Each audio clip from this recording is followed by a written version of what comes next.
Matthieu chapitre 9.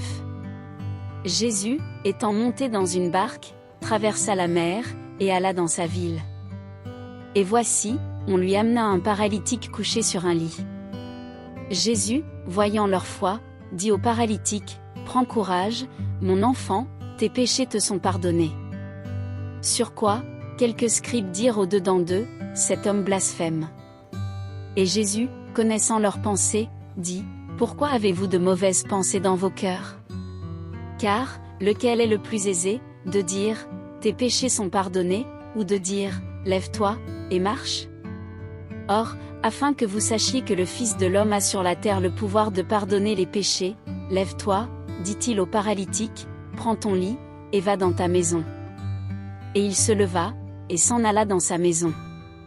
Quand la foule vit cela, elle fut saisie de crainte, et elle glorifia Dieu, qui a donné aux hommes un tel pouvoir. De là étant allé plus loin, Jésus vit un homme assis au lieu des péages, et qui s'appelait Matthieu. Il lui dit, « Suis-moi. » Cet homme se leva, et le suivit.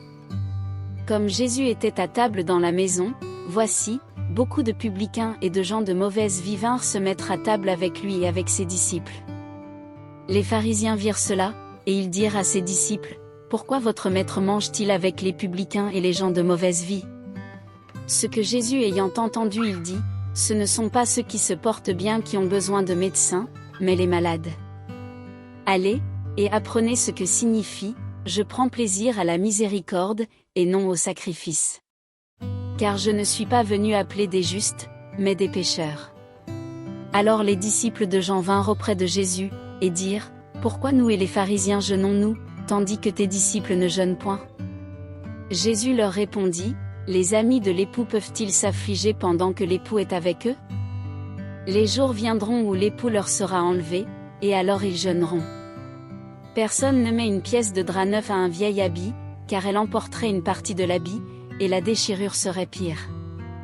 On ne met pas non plus du vin nouveau dans de vieilles outres, autrement, les outres se rompent, le vin se répand, et les outres sont perdues, mais on met le vin nouveau dans des outres neuves, et le vin et les outres se conservent. » Tandis qu'il leur adressait ces paroles, voici, un chef arriva, se prosterna devant lui, et dit, « Ma fille est morte il y a un instant, mais viens, impose-lui les mains, et elle vivra. » Jésus se leva, et le suivit avec ses disciples.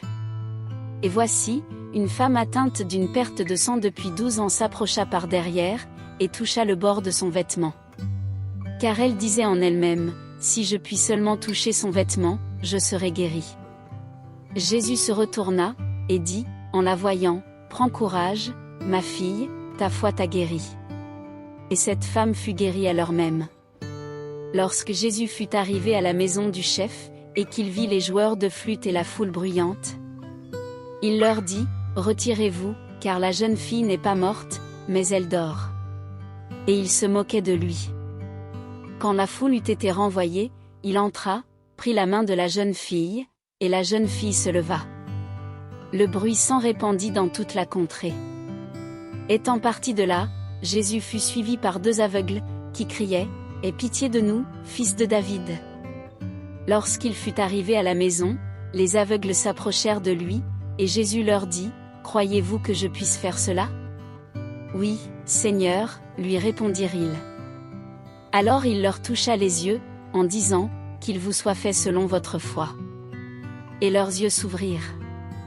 Jésus leur fit cette recommandation sévère, « Prenez garde que personne ne le sache. » Mais, dès qu'ils furent sortis, ils répandirent sa renommée dans tout le pays. Comme ils s'en allaient, voici, on amena à Jésus un démoniaque muet. Le démon ayant été chassé, le muet parla. Et la foule étonnée disait, « Jamais pareille chose ne s'est vue en Israël. » Mais les pharisiens dirent, « C'est par le prince des démons qu'il chasse les démons. » Jésus parcourait toutes les villes et les villages, enseignant dans les synagogues, prêchant la bonne nouvelle du royaume, et guérissant toute maladie et toute infirmité. Voyant la foule, il fut ému de compassion pour elle, parce qu'elle était languissante et abattue, comme des brebis qui n'ont point de berger. Alors il dit à ses disciples, « La moisson est grande, mais il y a peu d'ouvriers. Priez donc le maître de la moisson d'envoyer des ouvriers dans sa moisson. »